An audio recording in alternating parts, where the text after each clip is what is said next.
diversos júris. Estamos aqui novamente com mais uma matéria para vocês, agora migrando do processo penal para o direito constitucional. E hoje nós vamos iniciar nossa aula e tratando de um ponto que normalmente sempre é cobrado em provas de OAB, que é exatamente a questão do controle de constitucionalidade, certo? Então, o nosso trabalho hoje ele é bem importante. Eu chamo a atenção de vocês que procurem estudar esse tema, porque esse tema sempre cai alguma coisa em primeira fase de OAB, certo? Então, vamos lá. Primeira situação que a gente tem que ver, qual seria... Não passou o slide, David. Não. Ó. Agora passou, deu certo. Então, vamos lá. Então, para a gente começar tratando de controle de constitucionalidade, é importante que nós tenhamos ideia de um conceito, certo? Qual é o conceito aqui que nós trabalhamos para vocês? Quando a gente pensa em controle, nós temos que pensar principalmente em questão da rigidez constitucional. Nós temos que lembrar que a Constituição está acima no topo do ordenamento jurídico, aquela célebre pirâmide keynesiana, e como está no topo, o que é que acontece? Todos os elementos normativos têm que estar seguindo os ditames constitucionais. Não se pode ter nenhum tipo de lei, de norma, qualquer que seja a norma, decreto, portaria, que não acompanhe o que trabalhamos na Constituição, certo? Então, quando você vê aqui no próprio conceito, você percebe que temos que trabalhar supremacia, rigidez e lembrar que há sempre essa compatibilidade vertical. Então, o ato normativo ele tem que ser compatível, certo, com o seu fundamento. Qual é o fundamento? A Constituição. Então, por isso, você vai ter sempre que analisar os atos do poder público, se eles são compatíveis com a nossa Constituição, com a norma fundamental constitucional, certo? E isso faz com que seja assegurada a supremacia constitucional e, caso haja algum tipo de problema, alguma situação que ela não siga, não se coadune com a Constituição, você acaba tendo o quê? Você acaba tendo que realizar o que se chama de controle de constitucionalidade, certo? Então, como é que se tem a normalidade que a gente pensa? A lei deve ser constitucional. Somente ela deixa de ser constitucional quando ocorre a declaração de inconstitucionalidade dela. Então, a partir disso aí, vocês tendo isso em mente, fica mais fácil para vocês. Vocês passam a entender que a Constituição está lá e todos os outros elementos normativos têm que seguir a Constituição. Pronto, então vamos aqui. Quais são os pressupostos, né, para que a gente possa trabalhar controle de constitucionalidade? Então, o que é que a gente tem que ver? Você primeiro tem que ter uma Constituição. Lógico, né? Se eu estou falando de constitucionalidade, tem que ter uma Constituição. Mas, para isso, para que a gente possa trabalhar bem esse conceito de Constituição, essa Constituição ela tem que ser formal e escrita. Porque a gente tem aquele conceito de Constituição material. Qual é a Constituição material? São as normas que elas já existem por si só, a própria função do Estado, mas que quando você coloca no papel, quando você escreve, aí você passa a ter a ideia de Constituição formal. Por quê? Porque com aquela Constituição escrita é que você vai poder estabelecer os parâmetros. Esses parâmetros estão de acordo com o que tem na Constituição. E aí você vai apenas segui-los. Supremacia e rigidez constitucional. Qual é o problema da rigidez ou a solução? Porque se nós tivéssemos uma Constituição flexível, muitas vezes o que aconteceria seria, ao invés de se ter um ato e esse ato ele fosse declarado constitucional ou inconstitucional, na realidade poderia muito bem só mudar a Constituição ante as regras de flexibilidade existentes. Então não, você tem uma Constituição rígida, que isso quer dizer que para ela ser modificada há um determinado controle do próprio Poder Legislativo. O Poder Legislativo não pode alterar a Constituição de qualquer forma. Ainda lembrando que ainda existem as cláusulas pétreas, que elas não podem ser modificadas pelo Poder Constituinte derivado, somente pelo Poder Constituinte originário. Então, isso faz com que essa Constituição seja difícil de ser modificada e, por ser difícil de ser modificada, você acaba tendo que todos os atos sigam aquele entendimento da Constituição de forma adequada, certo? E o outro pressuposto é a existência de um órgão institucional, pode-se dizer assim, que ele tenha essa atribuição para exercer esse controle de constitucionalidade.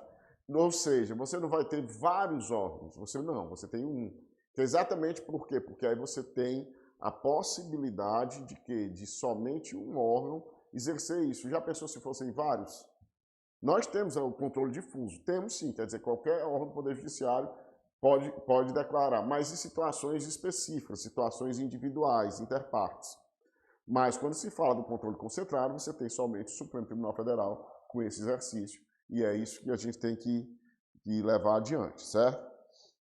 Então vamos aqui, eu trago aqui algumas situações para que vocês vejam a questão das normas de referência.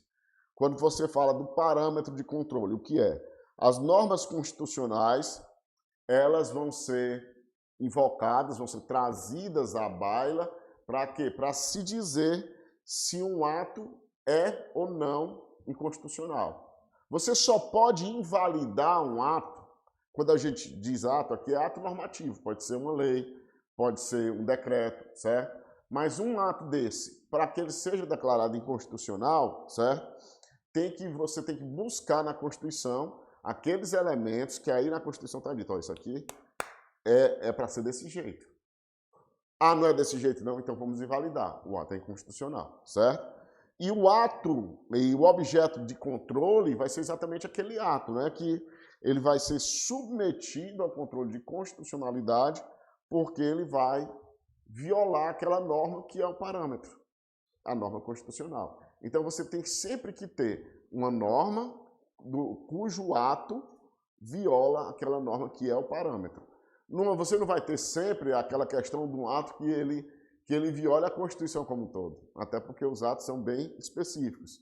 Vamos pensar que um determinado ato, dependendo, por exemplo, que a gente tem muito caso de situações de direito tributário, de normas tributárias que são inconstitucionais. Então, aquela norma tributária ela está atingindo o quê? Lá na parte da Constituição, lá do artigo 145, a parte das normas tributárias que tem na Constituição. Então, aí você diz, qual é a norma de parâmetro? As normas que definem o sistema de tributação constitucional. E o ato é exatamente aquele ato que vem a trazer uma inconstitucionalidade em relação à cobrança de tributos. As espécies e formas, né? Nós temos, quanto ao tipo de conduta, duas situações, uma por ação e outra por omissão, certo? Quando é que ocorre a inconstitucionalidade por ação? Quando você tem uma conduta mesmo, um ato comissivo do poder público que é contrário a um preceito constitucional. Então você vai ter aqui, como eu coloco, o poder público, ele edita normas que estão em desacordo com a Constituição.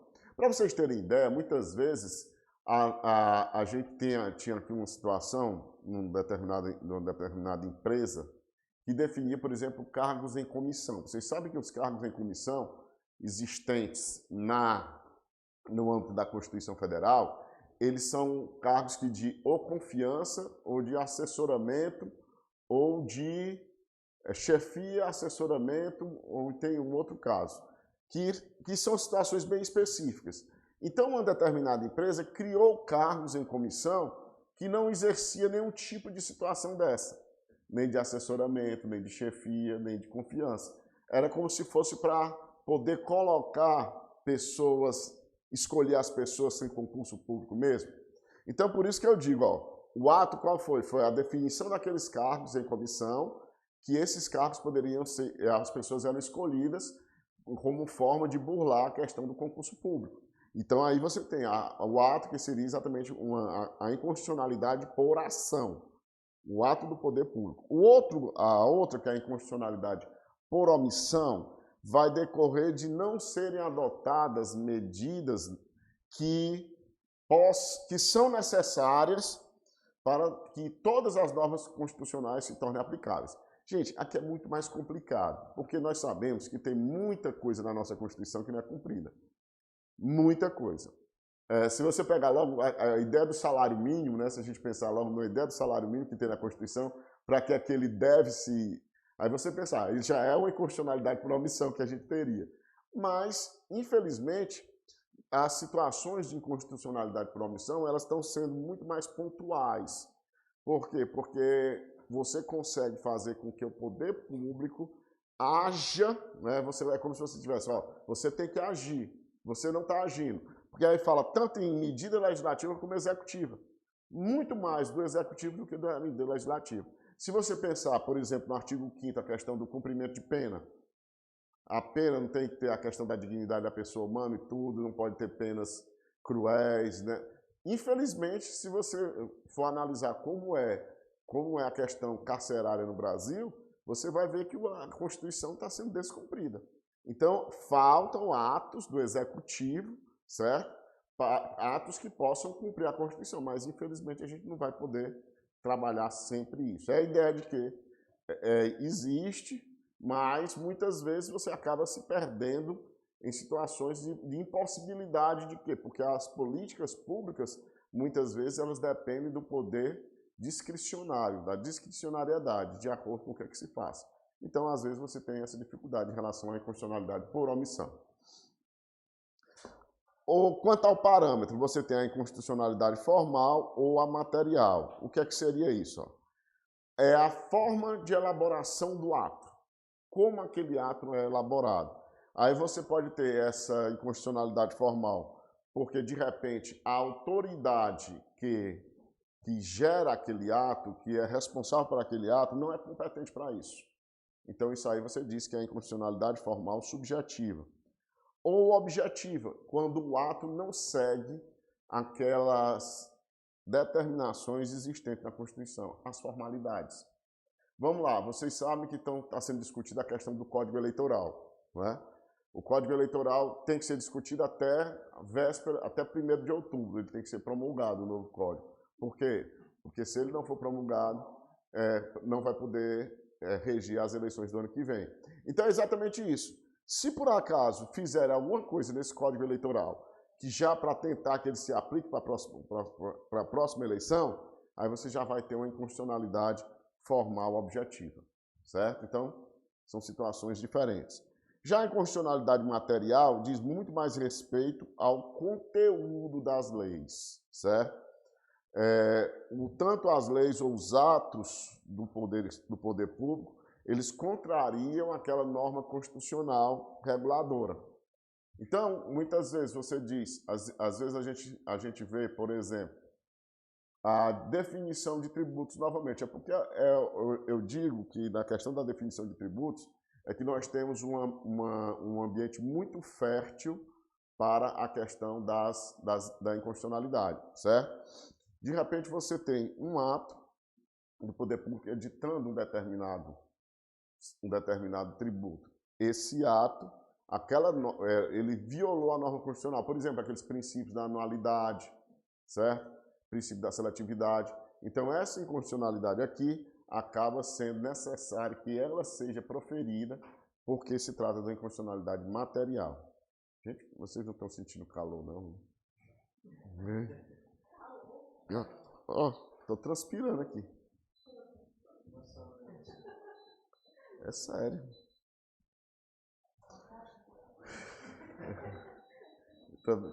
Tá uns 40 graus, tá não aqui? Gente, mas é porque o pessoal daqui é todo friorento, né? Aí o problema é que o professor seja calorento, não. Né? Até porque o tecido adiposo do professor ajuda.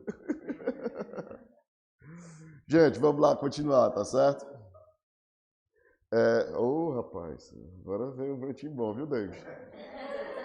Ainda mesmo. Pronto, né? Mas melhorou aqui, graças a Deus. A questão das espécies e forma de inconstitucionalidade quanto à extensão, né? A inconstitucionalidade total é quando todo o ato é inconstitucional, certo? Então, não tem nenhuma parte válida ou uma parte que pode ser aplicada. É todo, ele completo, certo? E a inconstitucionalidade parcial, se apenas uma parte da lei ou onde um dispositivo estiver incompatível com a Constituição, certo? Então, é isso aí que a gente vê. Vocês viram recentemente o estado de uma medida provisória que foi mandada pelo governo federal, o negócio para controlar as redes sociais, né, impedir que as redes sociais. Aquilo ali, o que foi o argumento que o presidente do Senado utilizou, que não era matéria para medida provisória, que não tinha urgência, certo? E também que, de certa forma, algumas situações que constavam naquela medida provisória violavam princípios constitucionais, certo? Então, por isso que já se discutiu. Foi um controle preventivo aí, certo? Como é? Não, mas agora projeto de lei. Projeto de lei. Aí o projeto de lei vai se submeter a quê? Vai submeter à Comissão de Constituição e Justiça, que vai ter que ser analisado. Eu tenho a impressão que não passa, não. Não está tão fácil assim passar as coisas desse governo, não, né? Quanto ao momento, né, você tem a inconstitucionalidade originária ou superveniente, certo? É quando o ato violador ele vai surgir após a vigência da norma constitucional, certo? Então, quando esse ato já é elaborado, ele já está viciado, certo? Então, se por acaso vai ser declarada a inconstitucionalidade posteriormente, mesmo sendo declarada essa inconstitucionalidade, mesmo assim, ele já é viciado desde a origem. Já a inconstitucionalidade superveniente é diferente. Por quê? Inicialmente, o ato era de acordo com a Constituição. No entanto, houve uma alteração no parâmetro constitucional, naquela norma, alguma norma constitucional, e aí ele vai se tornar incompatível, certo? No Brasil, eu tenho um exemplo aqui da não recepção. Isso, se por acaso você tiver a ideia de uma Constituição, como aconteceu com a Constituição de 88, diversas leis, por exemplo, o próprio Código Penal, o Código de Processo Penal, eles foram recepcionados pela Constituição. Mas determinados artigos, vocês podem ver que, de acordo com a Constituição, eles não foram recepcionados e aí, com a Constituição em vigor, eles praticamente deixaram de ter validade, certo? Isso não só o Código de Processo Penal, o Código Penal, toda a legislação, nós tínhamos o Código Civil anterior. Por exemplo, vocês lembram que o Código Civil de 1915, ele estabelecia que a mulher precisava da autorização do marido para um bocado de coisa. Com a Constituição, acabou isso.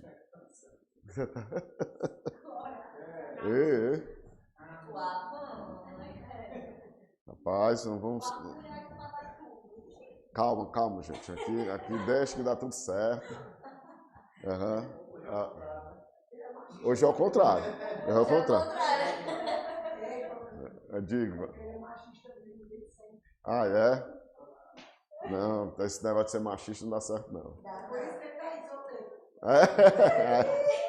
Tá explicado, né? É bom que o pessoal... A Mariane tá rindo ali, viu? A Mariane ouviu e tá rindo. Hein, Mariane? A gente não sabe se tá todo mundo ouvindo, né? Olha aí. Coisa boa. Então vamos lá, gente. A questão do prisma de apuração, né? Se há constitucionalidade direta ou imediata, certo? É quando o juízo de inconstitucionalidade resulta do quê? Do confronto entre aquela norma e a Constituição, de forma direta. Então, não há entre a norma e a Constituição nenhum elemento normativo intermediário. A outra seria a inconstitucionalidade indireta ou mediata. Vamos lá. Vamos pensar que você tem uma portaria e essa portaria, ela não obedece uma lei. Ela viola uma lei, por isso que se diz que é reflexa. Você tem a Constituição como norma principal, aí aquela lei, ela segue, tem a sua constitucionalidade tranquila, mas aí uma portaria ela vai contra aquela lei. Então, por isso que se diz que é inconstitucionalidade indireta ou mediata, né? Então, há uma norma intermediária entre o ato normativo e a Constituição. Aí pode ser de duas espécies, pode ser consequente, quer dizer que o vício decorre da norma principal, ou então reflexa ou oblíqua, violação do ato normativo intermediário, que é essa situação que eu estava explicando para vocês, que era exatamente do ato normativo intermediário, que seria a lei que já está de acordo com a Constituição. Então, gente, eu faço aí, para que vocês vão ter esse material e vocês olhem, eu faço um resumozinho só para que facilite bem para vocês, né? Então, as espécies de inconstitucionalidade. Tem o tipo de conduta, o pessoal tudo fugindo do frio aqui, o professor morrendo de calor. Tipo de conduta, pode ser por ação ou omissão, de acordo com o parâmetro de controle, pode ser formal ou material, de acordo com a extensão total ou parcial, de acordo com o momento, originária ou superveniente, e de acordo com o prisma de apuração, direta ou indireta. Gente, isso aqui vocês têm que saber. Tem que saber, porque, vez em quando, de quando em vez, vai sair uma coisa. Ah, vai decorar? Não, vocês só precisam ter noção disso aqui. Por quê? Porque quando chegar na questão, aí vocês vão fazer aquela leitura e vai ter algo que vai ajudar vocês, tá certo? Vamos agora à questão das formas de controle, né? Exatamente quanto à questão da natureza do órgão. Aí isso aqui a gente vai ter tanto no Brasil como em outros países isso diretivo.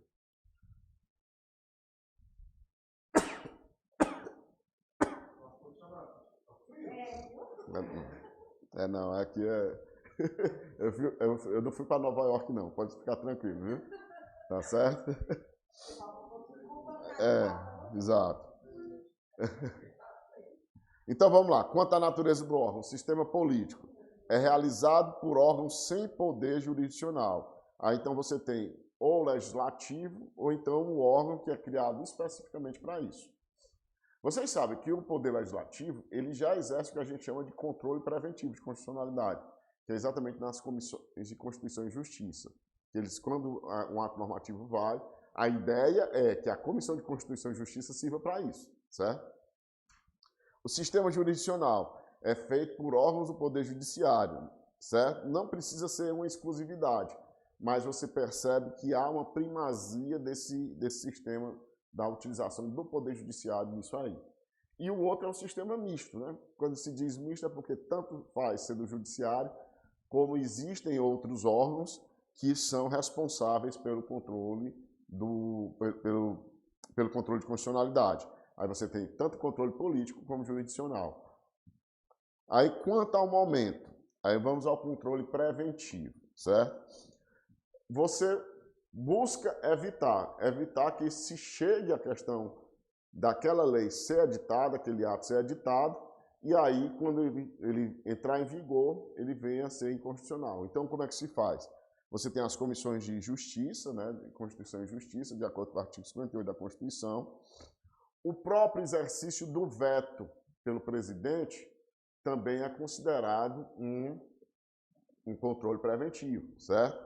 E ainda existe essa previsão aqui no Judiciário, que é o mandado de segurança proposto por parlamentares, né, quando por acaso há algum vício na elaboração.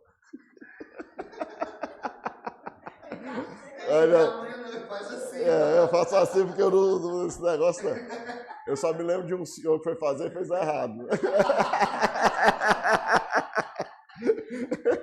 Gente, aqui é o professor Alex, nosso chefe. Olha aí. Vamos lá, todo mundo. Hoje está animado, viu, Mariane, a Lara, o David, o João. Hoje tem pizza, professor. Não pode não, filho, gravando, olha aí, eu parado ele fazendo um vídeo, ó. Eu. Valeu, Alex. Falou em pizza, o Alex não Ó. vai embora, né? Rapaz, mas só tem pizza depois que eu vou embora, né? Ainda bem que eu estou fugindo de pizza. Gente, já o controle repressivo é o quê? Você já tem o ato lesivo. O ato já já se fenomenizou, já aconteceu. Então você vai ter que buscar o quê? O legislativo, que pode sustar atos do executivo, rejeição da medida provisória, como a gente já mencionou aqui, e ainda existe, de acordo com a súmula 347 do Supremo Tribunal Federal, a questão dos tribunais de contas. tribunais de contas também podem exercer esse controle repressivo. O executivo, quando ele nega o cumprimento de alguma lei, e a principal forma do controle repressivo é por intermédio do judiciário, que é a regra geral lá do artigo 5º, inciso 35, e também o artigo 102 da Constituição, que tem as competências do Supremo Tribunal Federal, dentre elas, principalmente, essas questões de controle de constitucionalidade. Quanto à finalidade, nós temos o controle concreto e o abstrato. O que é que se tem controle concreto? A constitucionalidade, ela trabalha um processo subjetivo. O que é importante que vocês saibam em relação ao controle concreto? Subjetivo é porque tem um interesse de uma pessoa específica. É uma ação, certo? Então, aquela pessoa está tentando resolver um problema dela. Entra com a ação e, para que aquele problema dela seja resolvido, é necessário que seja declarada a inconstitucionalidade. É quando você tem o controle difuso, principalmente. É o mais fácil de você entender. Então, é um processo que envolve realmente pessoas que têm um direito que está sendo discutido e precisa tratar da inconstitucionalidade. Já o controle abstrato, né, que é por via de ação, aí não existe um caso concreto. Você vai ter aquela ideia de que é um processo objetivo que vai discutir mesmo a lei, aquela validade daquela lei. Então, por isso que se fala em salvaguarda constitucional. Então, o controle concreto, ele tem partes envolvidas, o controle abstrato, não. A parte é exatamente a Constituição, é exatamente o interesse público que vai ter que ser trabalhado. Oi.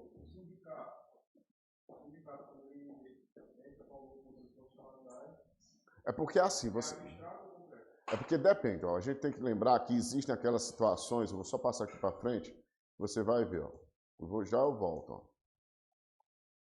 Quem, ó? A Confederação Sindical ou entidade de classe de âmbito nacional, por exemplo, ela é legitimada para propor ação direta de constitucionalidade, controle abstrato, certo? Agora, dependendo de situações específicas, vamos pensar que um sindicato aqui, dos servidores aqui de Sobral, um exemplo, né? Ele entra para um determinado ato que vai atingir aqueles servidores. Nessa situação, ele vai buscar o controle difuso, ou seja, ele acaba sendo um processo subjetivo, porque é uma parte que está querendo resolver o seu problema, no caso dos interessados. Não é um sindicato. Não, porque para que haja esse controle, o controle concentrado, tem que ser confederação sindical, tem que ser de âmbito nacional. Então, acaba sendo subjetivo também e é o controle difuso. Show? Então, quem é que tem a competência para exercer o controle difuso? Todos os órgãos do judiciário. Todos os órgãos do judiciário, eles podem fazer. Certo? O controle difuso. Todo mundo tem que vir de agasalho, eu já disse. Está pedindo. Está em falta? Um edredom. E o controle concentrado, né, você tem um determinado órgão que é competente para aquilo, que no nosso caso, do Brasil, é o Supremo Tribunal Federal. Ele é que pode exercer esse controle concentrado. Então, aqui, novamente, aquele nosso quadrinho para facilitar, né? A natureza do órgão, que é político, jurisdicional ou misto, né, na questão das espécies de controle de constitucionalidade. O momento, que pode ser preventivo ou repressivo. A finalidade, né, concreto ou abstrato.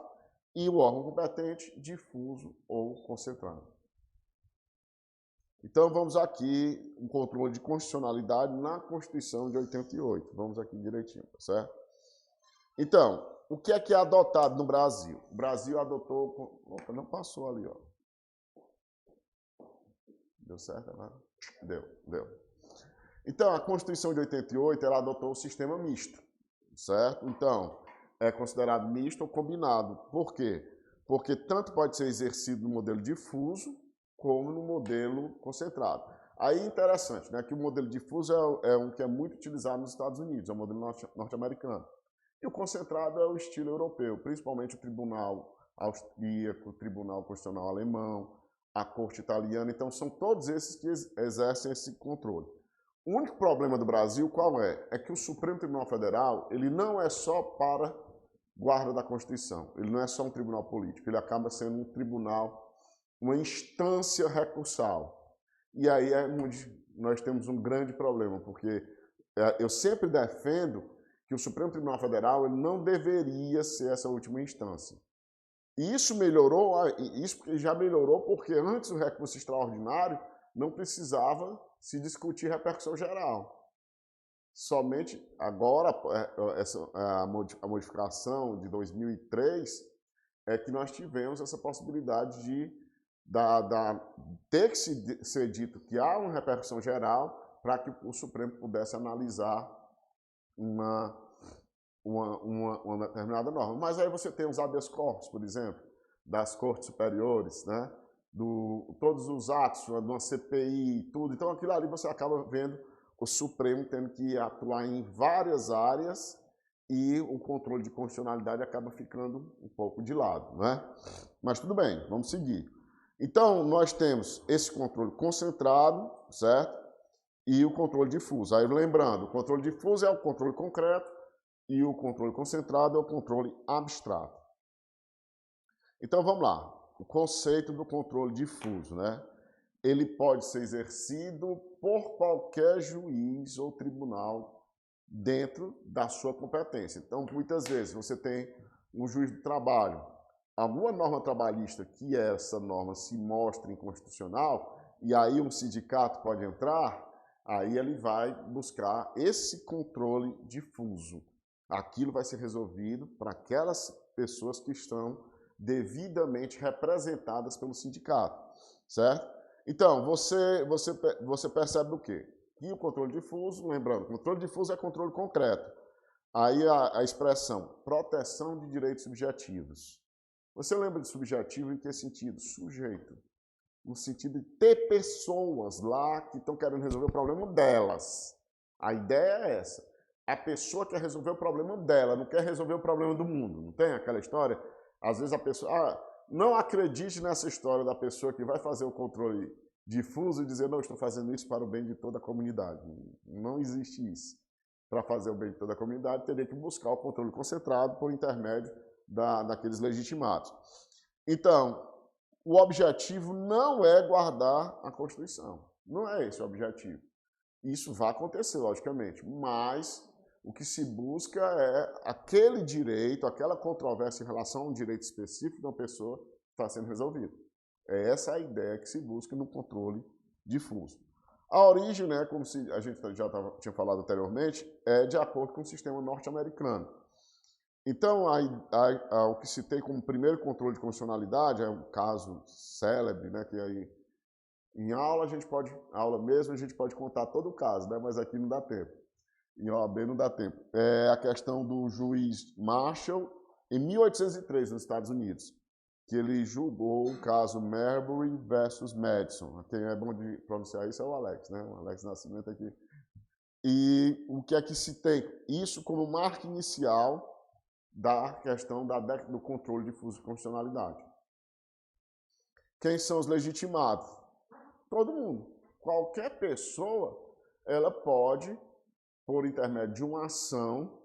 Às vezes, gente, não precisa ser uma ação específica, uma ação de declaração de constitucionalidade. Você, dentro de uma ação que você propõe, algum tipo de ação, de algum processo, alguma ação declaratória, aí você pede a declaração de constitucionalidade a fim de que o seu direito seja amparado. Às vezes, o Ministério Público entra com uma ação civil pública com a obrigação de fazer, e aí, para que essa obrigação de fazer ela aconteça, muitas vezes pede a declaração de inconstitucionalidade de um determinado ato normativo municipal. Então, isso é possível. Mas lembrando, essa legitimação universal é daquela ideia constitucional da inafastabilidade jurisdicional, certo?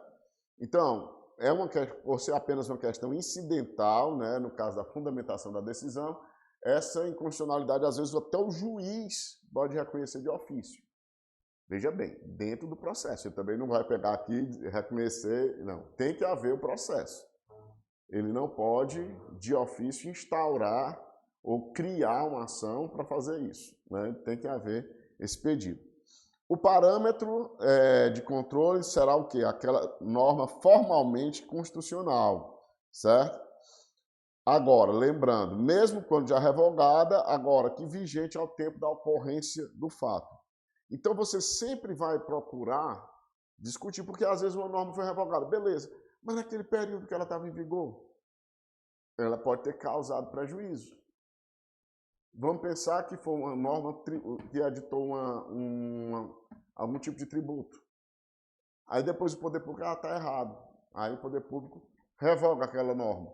Mas aquele período que houve o pagamento do tributo. Então, por isso que é possível essa situação do parâmetro aqui. E o objeto, qualquer ato emanado do poder público. Então, não há restrição quanto à natureza do ato, certo? Ou se é primário ou secundário, ou se é federal, estadual, municipal. O que importa é se o ato foi revogado, exauriu seus efeitos, ou se é anterior à Constituição. Então, isso aí não vai importar. O que vai importar é que ele tenha entrado em vigor e no período que ele esteve em vigor trouxe esse problema de inconstitucionalidade. Tranquilo, gente? Está direitinho? Quais os efeitos, né? No caso do controle difuso? Efeito subjetivo, o primeiro, é o reconhecimento da inconstitucionalidade e vai produzir efeito para as partes, né? As partes daquele processo. Por isso que se diz que é o efeito interpartes. Não vai atingir pessoas que estejam fora da relação processual. Não atinge. O efeito objetivo, né, é discutido apenas de forma incidental. Vamos pensar numa questão prejudicial do mérito, certo? Então, ela vai ser resolvida na fundamentação da decisão. O órgão judicial tão somente afasta o vício na aplicação no caso concreto, não ficando abrangido no dispositivo. Resolve só aquele caso. Aí a norma continua em vigor. Entenderam? Ela resolve, ele decide aquele caso e não declara para outra situação. E o efeito temporal, essa decisão que reconhece a inconstitucionalidade produz, em regra, efeito retroativo, que é o efeito ex tunc. De que a lei, quando ela é inconstitucional, aquele ato é nulo. Eu digo sempre o seguinte, gente. Olha. Quando a lei não se torna inconstitucional. A lei é inconstitucional e é desde o seu nascedouro. O que se faz é apenas a declaração de inconstitucionalidade dela. Mas por quê? Porque quando aquela lei surgiu, ela já foi contra os ditames constitucionais. Então não é a partir da declaração que você vai dizer que ela se tornou inconstitucional, não. Tanto é que a regra é o efeito retroativo, certo? Agora, qual é o problema? Existe a questão da modulação temporal. Isso foi criado por quê? Porque o que é que acontece? É uma forma de você diminuir os efeitos daquela declaração de inconstitucionalidade. O que é que se diz? Ó? O Supremo utiliza muito a modulação no controle concentrado, muito mesmo. O que é que se diz? Confere a decisão efeitos a partir da declaração. Aí seria ex nunc, não ex tunc. Mas por quê? Qual é o fundamento? Aí eu digo a vocês. Há determinadas situações tributárias que, se por acaso for concedido efeito ex tunc, vai quebrar o ente público. Vai, entendeu? Porque vamos pensar, um tributo municipal passou, enquanto se declarar a inconstitucionalidade dele, passa um tempo, quando vai ver aqueles valores para que sejam devolvidos, para ser devolvido de uma forma, isso ali poderia gerar efeitos danosos. Então, muitas vezes você só vai ter esses efeitos ex nunc, ou então alguns até dizem assim, efeitos pro futuro. Nem a partir daquele momento, não, a partir de tal momento é que vai ter efeito. Isso é a modulação temporal. É como o Supremo faz para quê? Para que não haja uma consequência danosa, principalmente às finanças públicas, em relação a essa inconstitucionalidade. Já a teoria da abstrativização, porque lá no Supremo há quem defenda que aquela resolução do Senado, né, que confere efeito erga omnes, que quando tem a decisão vai para o Senado, no caso de controle concreto, diz que essa tese não prevalece. Essa suspensão de lei pelo Senado em controle difuso tem efeito erga omnes e ex nunc, no caso da abstrativização. O que é a reserva de plenário? Você tem lá no artigo 97 da Constituição Federal. Somente pelo voto da maioria absoluta de seus membros ou dos membros do respectivo órgão especial poderão os tribunais declarar inconstitucionalidade de lei ou ato normativo do poder público. Gente, é o seguinte, vocês sabem que os tribunais, eles têm órgãos fracionados. Por exemplo, você tem no Supremo Tribunal Federal duas turmas, todas duas com 5 membros. O presidente ele não faz parte de nenhuma das turmas. Você tem no STJ também turmas, você tem nos tribunais câmaras. Quando se tratar de controle de constitucionalidade, você não vai ter essa decisão no âmbito das câmaras ou das turmas. Tem que ser do colegiado.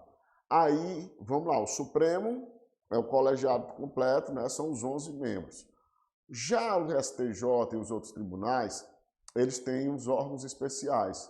Os órgãos especiais, dependendo do regimento interno, eles concentram a menor quantidade de desembargadores ou ministros no STJ, e esses que compõem o órgão especial, é que vão poder votar a questão da inconstitucionalidade. Somente esses órgãos especiais podem votar. Não pode ser nos órgãos fracionados, certo? Porque isso aí é uma previsão do artigo 97, que é o que se chama de princípio da reserva de plenário, certo? A súmula vinculante 10 do Supremo diz, viola a cláusula de reserva de plenário a decisão de órgão fracionário de tribunal que, embora não declare expressamente a inconstitucionalidade de lei ou ato normativo do poder público, afasta sua incidência no todo ou em parte. Afastar a incidência com qual fundamento? Pela inconstitucionalidade. Então, ele acaba declarando a inconstitucionalidade de forma disfarçada. Então, por isso que a súmula vinculante 10 do Supremo já diz, nem afastar a incidência pode. Só quem pode é o órgão especial do tribunal. Agora, o controle concentrado. Esse aqui é o que a gente diz que é o que mais se dá trabalho e mais se tem trabalho, porque é no âmbito do Supremo, e inclusive com aquelas ações que a gente vai estudá-las também, né?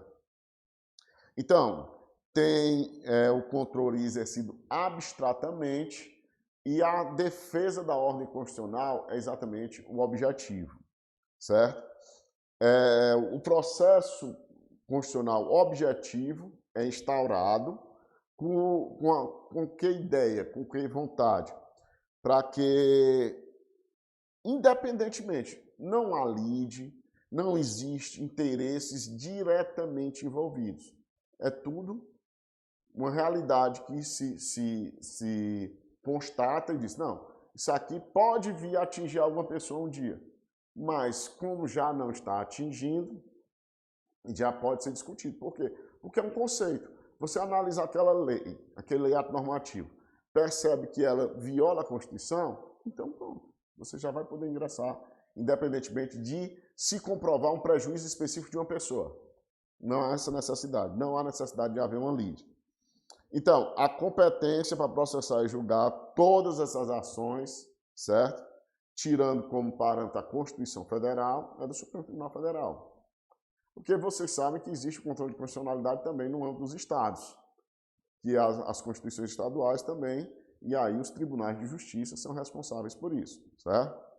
Quais ações? A questão das ações típicas, né? Então, o controle concentrado, que é exercido de forma abstrata, tem uma ação específica. Aí a gente tem a ação direta de constitucionalidade, a ação direta de constitucionalidade por omissão, certo? Nós temos a ação declaratória de constitucionalidade e ainda temos a ADPF, a ação de descumprimento de preceito fundamental, que são situações que dizem respeito ao controle de constitucionalidade.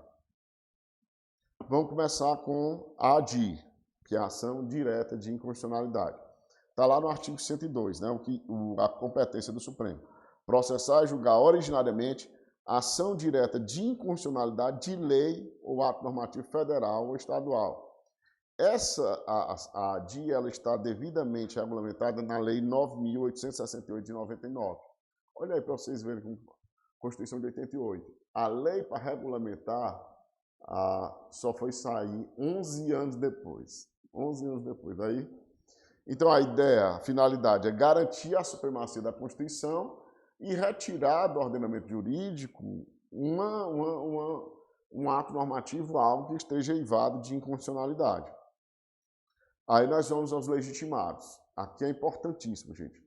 Existem os legitimados universais e especiais. Vamos aqui de acordo com o artigo 103.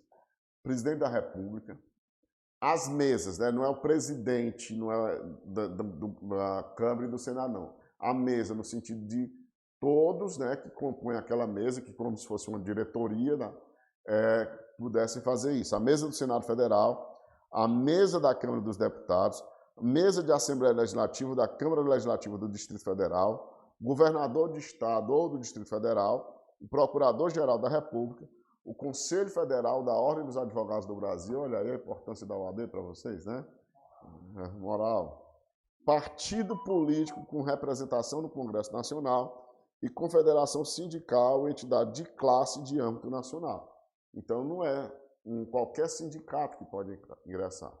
Então, você tem os legitimados universais e os especiais, que são 4, né, no caso, as mesas das assembleias, 5, o governador e 9, as confederações sindicais. Qual é o parâmetro de controle, né, no caso da ação direta de constitucionalidade? Aquelas normas integrantes do bloco de constitucionalidade.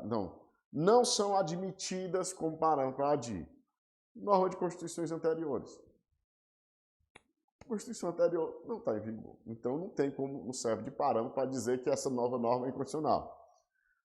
Norma constitucional revogada. Se for revogada, então ela não pode mais servir de parâmetro para dizer, ó, aquela lei fere a inconstitucionalidade, porque é inconstitucional porque aquela... Não, gente, a norma já deixou de viger. Então não se fala. O preâmbulo não faz parte do bloco de constitucionalidade, que a gente chama, e normas de constituições estaduais ou de leis orgânicas municipais. Isso para a DI a ser proposta no Supremo Tribunal Federal. Por quê? Porque essas normas, o Supremo ele aguarda da Constituição Federal. Essas outras situações de leis orgânicas ou normas de Constituição Estadual, elas fazem parte de outro controle, que o controle no âmbito dos tribunais de justiça, certo? Então, qual é o objeto? Ato do poder público de natureza legislativa, ou seja, lei ou ato normativo, quando se questiona em tese uma violação direta da Constituição. Aí você vai aqui no artigo 59. Espécies normativas primárias, inclusive emenda constitucional. Vocês já imaginaram emenda constitucional e inconstitucional? Já pensaram nisso? Mas é possível. É possível tentar essa proposição, que aí depois o Supremo pode discutir, né? Pode ser declarado. Não podem ser objeto de controle. Vamos lá. Normas constitucionais originárias. Gente, se é originária, a atribuição para se discutir aquela norma não é do Supremo Tribunal Federal. O Poder Constituinte originário definiu aquela Constituição e ali não pode ser alterado. Então, essa norma constitucional originária não pode ser objeto de declaração de constitucionalidade. Atos infralegais, espécie normativa secundária, tipicamente regulamentar. Aqueles decretos regulamentadores, tudo isso de regulamentar determinadas situações, isso aqui não vai ser objeto de controle. Leis ou atos normativos anteriores ao parâmetro constitucional. Leis ou atos normativos já revogados. Leis declaradas constitucionais ou inconstitucionais em definitivo pelo Supremo. Já houve declaração. Se já houve uma declaração, tem que se falar de novo, né? Leis temporárias após o término da sua vigência. Lei ou norma de caráter ou efeito concreto já exaurido. Então, se a lei não tem nenhum efeito, se já exauriu esse efeito, não tem que se falar em declaração de constitucionalidade dela. Aí, observação, decreto regulamentar é diferente do decreto autônomo, né? Só para que vocês lembrem. Há decretos que eles podem realmente ser inconstitucionais. O regulamentar não, é porque ele serve só para regulamentar um ato normativo. Por exemplo, já tem uma lei e aquela lei ela precisa de situações a serem regulamentadas por um outro ato normativo inferior, aí no caso entra o decreto. E ainda existe a inconstitucionalidade por arrastamento. Vocês têm que lembrar o seguinte: quando a gente estuda lá no processo penal a inadmissibilidade das provas obtidas por meios ilícitos, vocês lembram disso aí? Que é a história da questão da você não podia se utilizar de provas ilícitas para condenar uma pessoa. E lá existe aquela história da prova ilícita por derivação, que aí tem até uma expressão que é a teoria dos frutos da árvore envenenada. Vocês lembram que a árvore envenenada e todo fruto dela vai ser desse jeito. Então a inconstitucionalidade por arrastamento, eu trago para vocês mais ou menos essa mesma ideia. O primeiro ato é inconstitucional. Tudo que decorrer dele também é como se fosse quase, vai arrastando e derrubando todos os outros.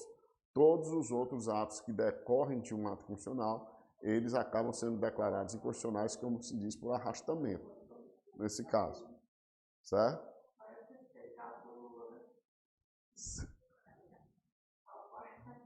Quando a coisa começa errada, não tem jeito não. Certo? Limites temporais, né? Para que uma lei ou ato normativo possa ser admitido como objeto de ADI, eles devem ter sido produzidos posteriormente ao parâmetro. Então, tem a norma constitucional e somente depois da norma constitucional que aquela lei, o ato normativo, foi editado. Lembrando, por que antes? Não, porque quando a gente tem um ato anterior, aí vai ser caso de recepção ou não pela nova ordem constitucional. Então, não se fala de ação de constitucional, certo? Não se admitindo inconstitucionalidade superveniente, posterior, não se admite. Limites espaciais. A ADI somente pode ter como objeto ato normativo federal ou estadual. Ou a questão do objeto municipal, em face da Constituição, não se discute. No caso do Distrito Federal, a impugnação é admitida quando a norma for derivada de sua competência legislativa estadual, de acordo com a súmula 642 do Supremo. Não cabe ação direta de inconstitucionalidade de lei do Distrito Federal derivada da sua competência legislativa municipal. Porque o Distrito Federal ele tem legislação estadual e municipal. Então, aquilo que decorre da competência municipal não pode ser objeto de ADI. O que decorre da competência estadual pode ser objeto de ADI, sim. Quais são os efeitos da decisão da ADI? Efeito subjetivo, que é aquela decisão com eficácia erga omnes, né? Que quer dizer, atinge a todos. Ninguém ao ser pronunciada a inconstitucionalidade pelo Supremo Tribunal Federal, todos do país, ou vamos pensar se é uma norma estadual, também vão ser atingidos. O objetivo é questão de inconstitucionalidade principal, entretanto. O que é que isso quer dizer? Que ali aquela norma, ela foi declarada inconstitucional e aquele efeito é imediato. Efeito temporal, decisão com eficácia ex tunc, né? É retroativo. Agora, lembrando que há a possibilidade da modulação, né? A modulação tem que... já eu falo. Efeito vinculante, vincula todos os órgãos do Executivo e do Judiciário. Quais as exceções? O Legislativo e o próprio Supremo Tribunal Federal. Quórum de votação, a maioria absoluta tem que ter presente pelo menos 2/3 dos membros. Para que haja a modulação da decisão, também tem que ter 2/3 dos membros votando. Então, veja lá, a declaração de constitucionalidade não precisa ter essa maioria qualificada, mas a modulação precisa, porque modifica a ideia de discussão de constitucionalidade. E o efeito repristinatório tácito nas declarações de inconstitucionalidade. O que é que quer dizer isso? E quando se declara a inconstitucionalidade, aquela legislação, ela se entende como revogada. Por quê? Porque ela não está de acordo com a Constituição. Vamos agora à ADC, Ação Declaratória de Constitucionalidade. Aí está lá a previsão no artigo 102 também da Constituição, e ela foi criada pela Emenda Constitucional 3 de 1993 e regulamentada pela Lei 9.868/99. Aí, gente, a gente fica pensando assim, quer dizer porque, vejam bem, não havia ação de... Quando a Constituição foi criada, foi promulgada, não havia ação direta de constitucionalidade, só se discutia a inconstitucionalidade. Em 93, não sei se vocês se recordam, qual o momento que o Brasil estava vivendo. O Brasil estava vivendo um momento um momento político em que muitas normas, principalmente questões econômicas, estavam sendo modificadas. E o receio do governo na época era editar normas e essas normas fossem discutidas no âmbito do Supremo Tribunal Federal. E isso poderia atrapalhar. Isso aí foi na época do início das privatizações, a questão das reformas administrativas que houve, certo? Então, o que é que se pensou? Não, vamos pensar num instrumento jurídico que, quando essa norma for editada, a gente já vai pedir que seja declarada a constitucionalidade dela. E aí, sendo declarada a constitucionalidade, ela não vai poder ser declarada inconstitucional. É como se fosse uma forma de ratificar a constitucionalidade daquela lei. Logicamente, a finalidade continua sendo garantir a supremacia da Constituição, consolidar aquela norma ou ato normativo no ordenamento jurídico como constitucionalidade. Aí aqui eu uso um ADI com sinal trocado. Qual vai ser o pressuposto? A existência de uma controvérsia judicial relevante. Então, a questão dos legitimados segue a mesma coisa, certo? Lá do artigo 103. Qual o parâmetro? Somente as normas constitucionais vigentes, também lá do bloco de constitucionalidade. Qual é o objeto de controle? Ato do poder público de natureza legislativa. Lei ou ato normativo. Admitido quando se questiona em tese uma violação direta da Constituição. Então, discute-se começa a surgir a história, essa norma aí é inconstitucional. O que é que se faz? Vamos logo declarar a constitucionalidade dela. Com a declaração da constitucionalidade dela, você vai poder resolver. Então, quais são os limites temporais? Igual da ADI. Para que uma lei ou ato normativo possa ser admitido como objeto de ADC, deve ser produzido posteriormente ao parâmetro constitucional invocado. A norma constitucional já existe. Aí, de repente, ela entra em vigor o ato normativo. Opa, isso aqui está ferindo? Não, está ferindo não. Então, vamos declarar que é constitucional de acordo com aquele parâmetro. Essa é a ideia.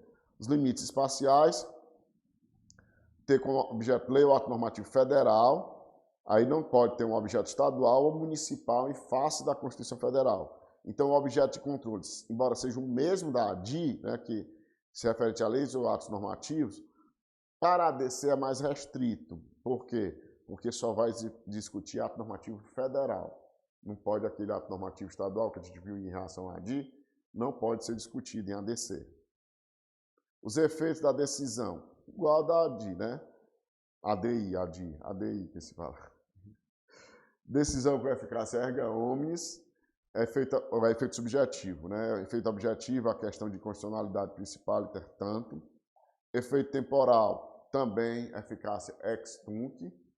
Efeito vinculante, vincula todos os órgãos do Executivo e Judiciário, aquelas mesmas seções, o próprio Supremo e o Legislativo. Aí, a observação aqui, ADI e ADC, é o que é que eles dizem? Há um caráter duplo ou ambivalente. O que é que isso quer dizer? Se você tem um ADI procedente, lógico que a ADC vai ser improcedente. Se você tem o ADI procedente, você vai ter um ADC procedente.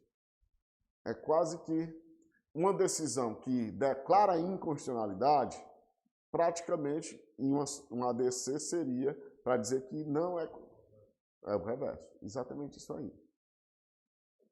E ainda temos a arguição de descumprimento de preceito fundamental, a DPF.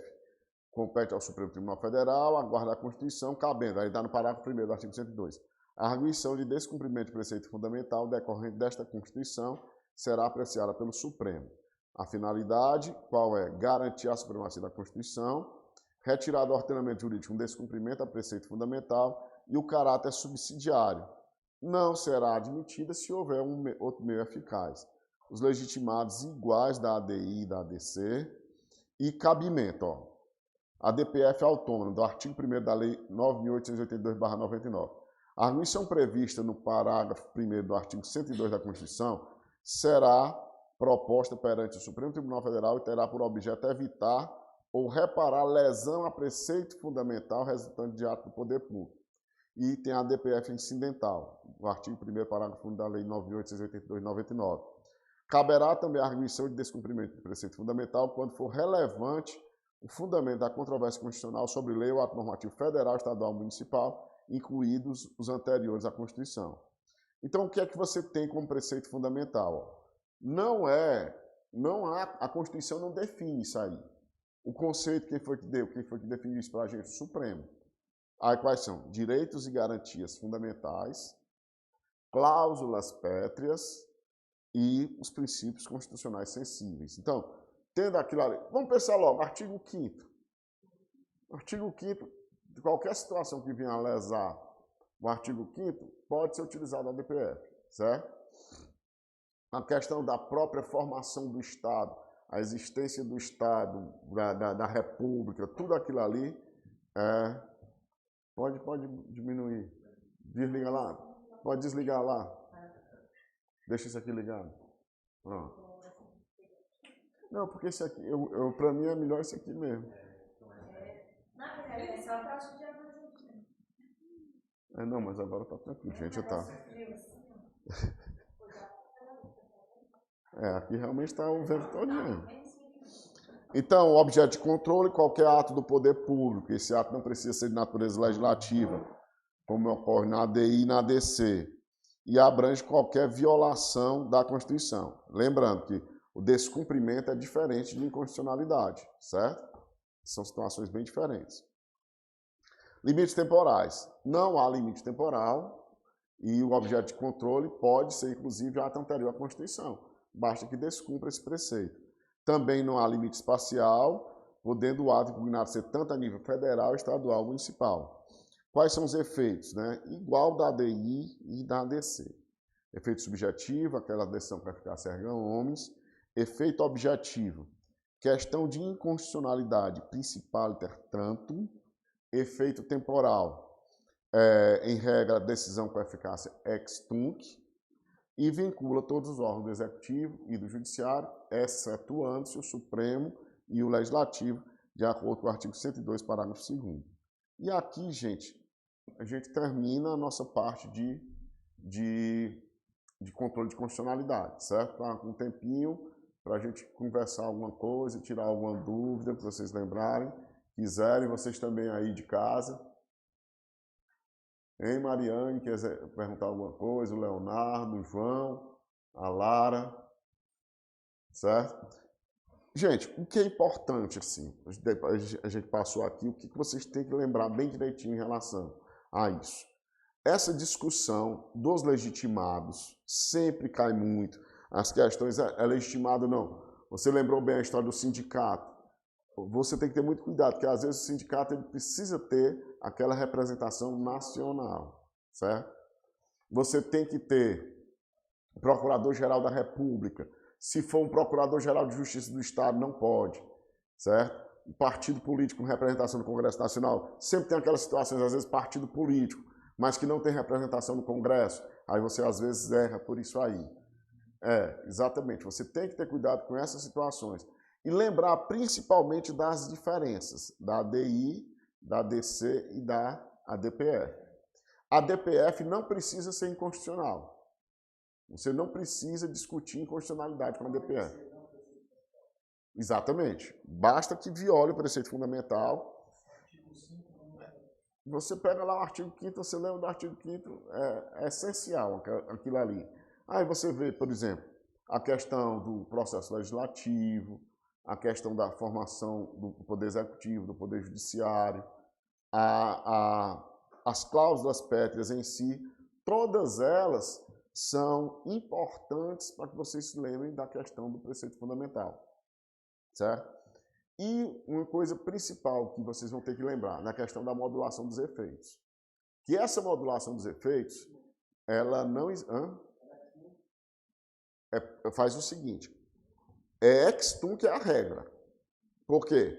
Por que é a regra? Porque a norma ou o ato normativo, se ele é inconstitucional, quando ele surge já é inconstitucional. Então, quando você tem uma declaração de inconstitucionalidade, é desde o momento que aquela norma entrou em vigor. Você não pode dizer que ela se tornou inconstitucional quando foi declarada. Não, ela já era inconstitucional. Então, a partir dessa ideia, você vai ter, desde o início, a declaração. Agora, o que é a modulação? A modulação faz com que os efeitos só sejam... A inconstitucionalidade está garantida. A inconstitucionalidade houve, mas só vão ter... Aquela declaração só vai ter efeito, por exemplo, da decisão em diante. Isso acontece muito quando? Já disse até para vocês, em questões financeiras, que tem repercussão financeira, que aquilo ali vai ter um prejuízo para o poder público. A outra ideia também que vocês têm é efeitos pro futuro. Também precisa ser com 2/3. De repente dizer, ó, só vai ter condição de da gente, essa é inconstitucional, mas o efeito só vai poder ser a partir do ano que vem. Porque se for aplicado agora, também vai ter. Gente, por isso que nós temos muitas situações de tributos que são inconstitucionais. Porque viola aqueles princípios da tributação. Questão da anualidade, da seletividade. De vez em quando, você trabalha quem trabalha com imóvel sabe a discussão acerca do IPTU, da progressividade. Então, são vários princípios que, se por acaso não forem obedecidos, aquilo ali acaba havendo a discussão da constitucionalidade ou não daquele ato normativo, certo? Então... Agora, seja o ministro Paulo Guedes querendo parcelar os precatórios. Aí precisa de emenda, né? Precisa de emenda à Constituição. O que é a história dos precatórios? São valores que a União deve em várias ações que existem no Brasil, lá fora. E aí? As pessoas já têm uma ordem judicial transitada e julgada dizendo que elas têm direito àqueles valores. Aí, de repente, a União quer o quê? Quer parcelar. É complicado, né? É muito complicado, porque você, de repente, fica pensando, como é que a gente pode acreditar no âmbito federal se nem suas contas ele paga, né? E aí a gente tem que pensar direito. Vai precisar disso para deslocar para outras coisas. Infelizmente, nós estamos vivendo um momento econômico não muito fácil, que aí acaba tendo essas repercussões. Outra coisa que eu queria chamar a atenção de vocês, que não está aqui, que é mais que vocês devem estudar em processo civil, mas é importante a gente lembrar também da questão do recurso extraordinário, certo? O recurso extraordinário eu considero também um objeto de controle de constitucionalidade. Por quê? Porque, agora, qual é a grande questão em relação ao recurso extraordinário? É que ele já vai tratar de uma decisão judicial.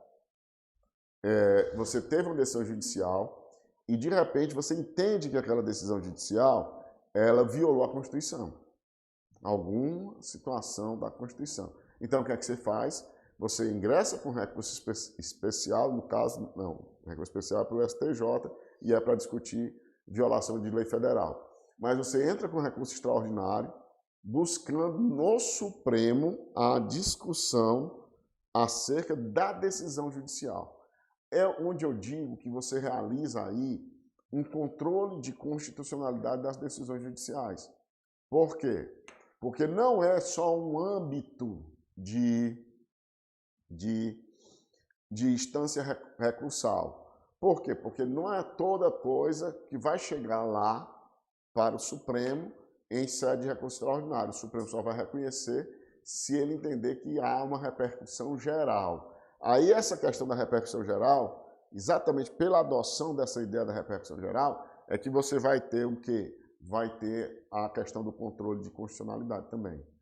Porque antes não, era uma situação específica.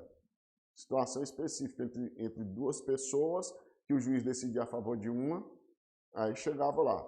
Gente, há uma discussão muito interessante em relação ao recurso extraordinário. Às vezes as pessoas ficam, por que é que não se tem logo a prisão com a pessoa confirmada a questão do julgamento em segunda instância? Não é isso? Não é uma discussão muito... O problema todo é o seguinte, gente. Era muito simples resolver isso no Brasil. Era só acabar com o recurso especial extraordinário. Se criar um outro instrumento que não fosse como instância recursal. Mas sabe por que não acabam com o recurso especial e o recurso extraordinário? Porque quem mais se utiliza do recurso especial e do recurso extraordinário são os grandes conglomerados financeiros. Os bancos, as operadoras de telecomunicações. Você vê as causas que chegam, principalmente no âmbito civil, no Supremo, é discutindo questão de tributo, que aí vai lá, o cara joga ali, é coisa de milhões. Então, quando se tenta desatrelar o recurso especial e o recurso extraordinário, não se tem interesse. Porque é como se leva determinadas causas até o Supremo, causas que muitas vezes as pessoas desistem por isso. Então, essa é mais ou menos a ideia do recurso extraordinário. Gente, tem mais alguma pergunta, mais alguma coisa? Eu acho que hoje nós vamos terminar um pouquinho mais cedo, né? Porque já estão... Graças a Deus. É porque hoje foi muita informação, né? Muita informação. É bom... E dizendo aqui a todos vocês que é bom dar uma revisada, que isso sempre cai. Sempre cai, tá certo? Sempre, sempre. E aí a gente vai se despedir agradecendo a vocês. Até qualquer dia novamente.